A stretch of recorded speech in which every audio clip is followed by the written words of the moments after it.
नमस्कार मंडळी, कसे आहात सगळे? आशा करते की सगळे मस्त असाल. आज नाश्त्यासाठी मी घेऊन आले आहे कानडी स्टाईल साबुदाणा खिचडी. हो, तुम्ही बरोबर ऐकलंय.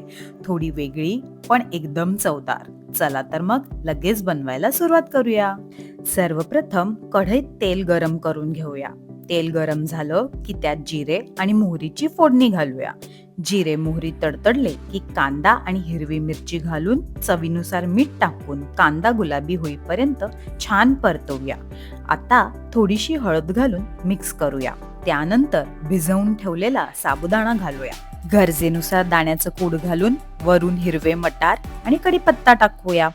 चव संतुलित राहण्यासाठी थोडीशी साखर घालून सगळं नीट मिक्स करून घेऊया. आता झाकण ठेवून खिचडीला वाफ देऊया. म्हणजे साबुदाणा मऊ, सॉफ्ट आणि खिचडी परफेक्ट होईल. शेवटी वरून ताजी कोथिंबीर पेरूया आणि आपली गरमागरम कानडी स्पेशल साबुदाणा खिचडी तयार. जर आजचा व्हिडिओ आवडला असेल तर चॅनलला नक्की सबस्क्राईब करा. व्हिडिओला लाईक आणि शेअर करायला विसरू नका, कारण तुमचा सपोर्ट खूप महत्वाचा आहे. भेटूया पुढच्या व्हिडिओमध्ये. तोपर्यंत खा, प्या, मजा करा आणि स्वतःची काळजी घ्या. बाय.